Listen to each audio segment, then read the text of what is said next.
राजीव, हमारे साथ राघव चड्ढा आम आदमी पार्टी के नेता जुड़ गए हैं, गुजरात के प्रभारी हैं। तो कल राघव चड्ढा, आपका टेस्ट कल होगा। बहुत बहुत धन्यवाद जुड़ने के लिए, समय निकालने के लिए। पहले तो बहुत बहुत बधाई आपको। तो आज इस समय रात के 8 बज चुके हैं, क्या आंकलन आपका? जीत तो मिल गई है, लेकिन जो जीत का ताज होता है उसके साथ बहुत जिम्मेदारियां आ जाती हैं।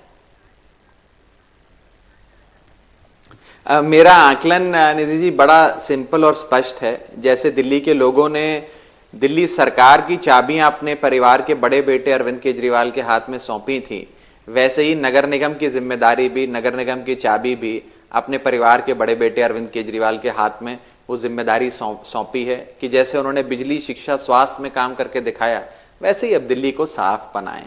और एक मैसेज, एक बड़ा संदेश जो इस चुनाव से निकला है वो ये है कि दिल्ली के लोगों ने नकारात्मक राजनीति, कीचड़ फेंकने की, फर्जी स्टिंग ऑपरेशंस लाने की, गाली गलौज की, वो राजनीति को नकारते हुए बीजेपी को नकारा है और अरविंद केजरीवाल जी को हरी झंडी दिखाते हुए खुद ईमानदारी का सर्टिफिकेट दिया। मनीष सिसोदिया की सीट में कहें या फिर सत्येंद्र जैन की सीट में कहें, आपको नहीं लगता क्या उसका असर है, उस प्रचार का, बीजेपी के प्रचार का असर है?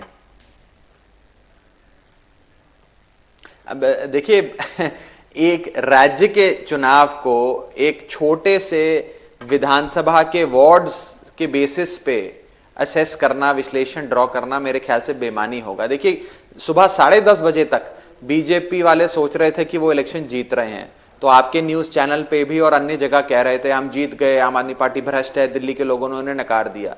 जब हम जीत गए चुनाव, तो अब इन्हें कोई लॉजिक तो चाहिए, कोई तर्क तो चाहिए, नहीं तो बेचारे क्या ही बोलेंगे आपके चैनल पर आकर। तो अब वो एक विधानसभा को उठाकर पूरा ढिंडोरा पीट रहे हैं। मैं आपको बता दूं कि मनीष सिसोदिया जी की विधानसभा हम दिल्ली चुनाव में भी 2020 में एक कम मार्जिन से जीते थे, तो हो सकता है वहां बड़ी कांटे की टक्कर होती है लोकल फैक्टर्स के चलते। इसका यह मतलब नहीं है कि बीजेपी जो आरोप लगा रही थी उसमें कोई दम था। यहां तक कि इन्होंने 6 महीने पिछले रोज 10-10 प्रेस कॉन्फ्रेंस कर फर्जी स्टिंग ऑपरेशन लाकर आरोप लगाए मनीष सिसोदिया जी पर, आम आदमी पार्टी पर। लेकिन जब कोर्ट में सबूत कहते हैं तो 15,000 पन्नों में एक पन्ने पे भी मनीष सिसोदिया का नाम नहीं था। इन एजेंसियों ने तो खुद मनीष जी को क्लीन चिट दी है, तो ये किस मुंह से बोलते हैं? और अगर विधानसभा का ये असेसमेंट करना है निधि जी, तो आदेश में भी तीनों वार्ड, जो 3 वार्ड है उनमें हारे हैं आप, एक तो ये बात है। मैं यही बोल रहा हूं जी, जीत के दिन हम इस बात को करके मजा नहीं खराब करना चाहते, पर सवाल उठ रहे हैं कि आपको भी शायद उस वक्त डर लगा होगा जब बीजेपी दावा करने लगी कि वो जीत जाएगी, क्योंकि कांटे का टक्कर ओवरऑल भी रहा और जीत का मार्जिन जो है वो, जीत की मार्जिन ज्यादा नहीं है। डर सबको लगना चाहिए, डर हमें जागरूक रखता है, हमें भयभीत नहीं करता है। लेकिन मैं एक बड़ी चीज आपको कहना चाहूंगा कि इस चुनाव से जो चीज समझ में आई है वो ये है कि जनता को सकारात्मक राजनीति, मुद्दों की, बिजली, पानी, शिक्षा, स्वास्थ्य की, बेरोजगारी से कैसे मुक्ति पाई जाए, ये राजनीति पसंद आती है, गाली गलौज की नहीं आती।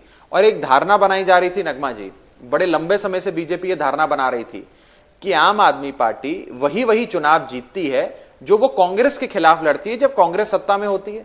जैसे कि दिल्ली कांग्रेस सरकार में थी, आम आदमी पार्टी ने चुनौती दी, आम आदमी पार्टी जीत गई।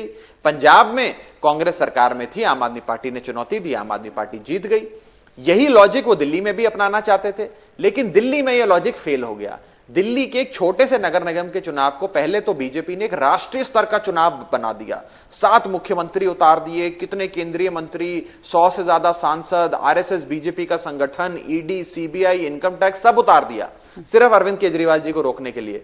और आम आदमी पार्टी ने सत्तारूढ़ बीजेपी को पहली बार हरा के सत्ता से उखाड़ फेंका और एक मैसेज दिया कि कहीं ना कहीं राष्ट्रीय राजनीति भी अब केजरीवाल बनाम मोदी, बीजेपी बनाम आम आदमी पार्टी होने वाली है। और एक ही पार्टी है जो बीजेपी को मुकाबला दे सकती है, टक्कर दे सकती है, फाइट दे सकती है, उस पार्टी का नाम है आम आदमी पार्टी। बिल्कुल।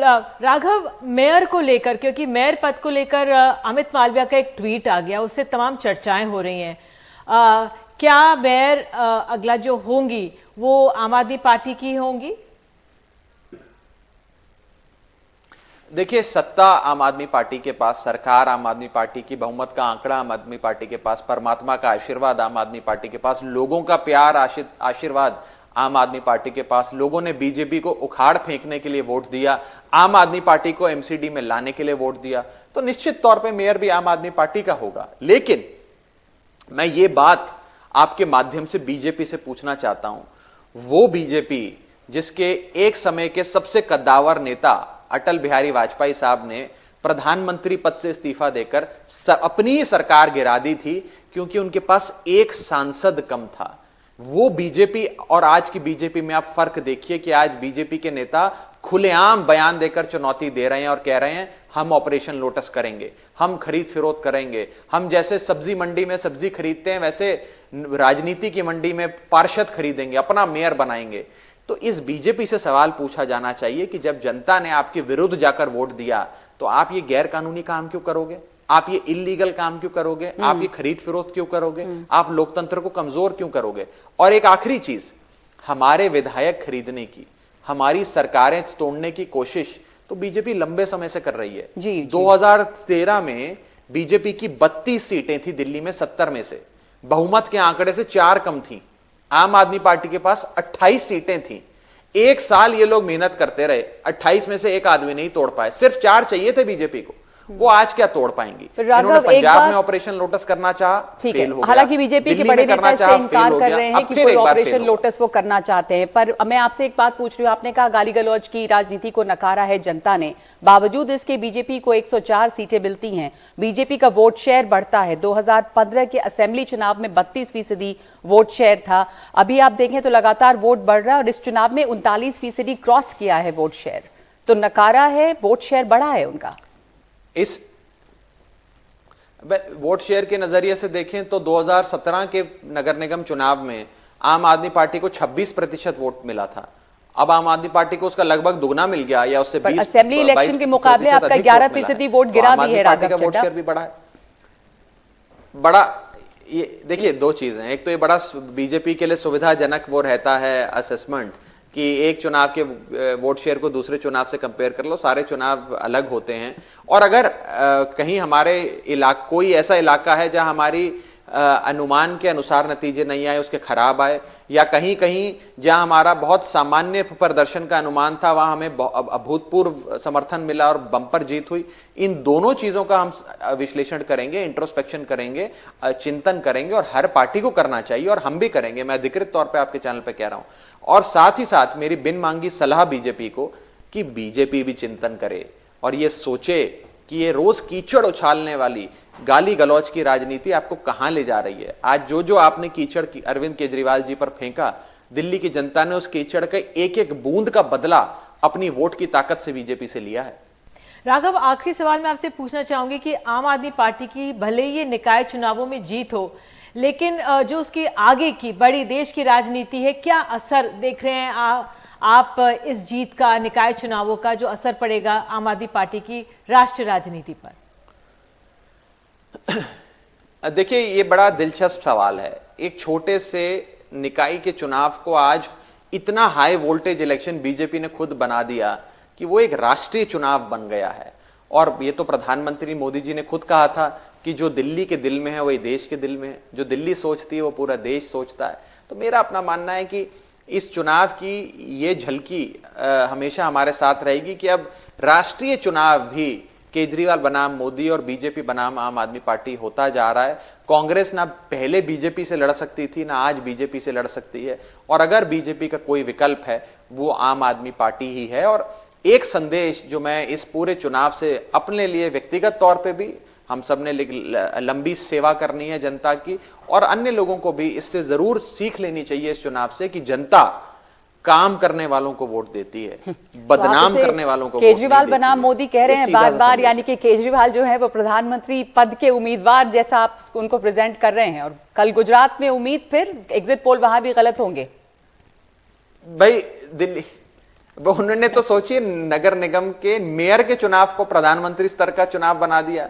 इस चुनाव में ये इन्होंने प्रधानमंत्री जी के नाम पे चुनाव लड़ाए तो खुद बीजेपी ने किया, हमने तो किया नहीं। और गुजरात के नतीजों की जहां तक बात है, मैं पार्टी की ओर से वहां सह प्रभारी के तौर पे मैंने जिम्मेदारी संभाली है। गुजरात में लंबा समय मैंने कैंपेन किया है और मैं आपको उसके आधार पे कहना चाहता हूं कि जो एग्जिट पोल्स नतीजे दिखा रहे हैं उसे कहीं बेहतर आम आदमी पार्टी का प्रदर्शन होना चाहिए। और उसका आधार यह है कि एग्जिट पोल्स कभी भी नई पार्टी जो पहली बार किसी राज्य में चुनाव लड़ती है उसके मतदाता को और उसके मिजाज को पूरी तरीके से भांप नहीं पाते हैं। जब पहली बार हमने दिल्ली में चुनाव लड़ा था तो हमें 4 सीटें दिखाई थी एग्जिट पोल ने, हमारी 28 सीटें आ गई। कुछ वैसा ही मेरे को एग्जिट पोल्स में गुजरात में भी नजर आता है। बहरहाल नतीजे जो भी आए, आम आदमी पार्टी एक राष्ट्रीय पार्टी बनेगी, आजाद भारत के इतिहास में सबसे तेज रफ्तार से बढ़ने वाली पार्टी है, जिसकी अब 2 राज्यों में सरकार है। गुजरात में भी एमएलए आ जाएंगे, गोवा में भी एमएलए हैं, बहुमत का आंकड़ा कॉरपोरेशन में चंडीगढ़ में भी है, दिल्ली में भी है। तो देश के लोग, हमारी भारत देश के लोग बहुत प्यार और सम्मान और आशीर्वाद अरविंद केजरीवाल और आम आदमी पार्टी को दे रहे हैं। तो राष्ट्रीय पार्टी बनने की राह पर है आम आदमी पार्टी। शुक्रिया आपका हमारे साथ बातचीत करने के लिए राघव चड्ढा।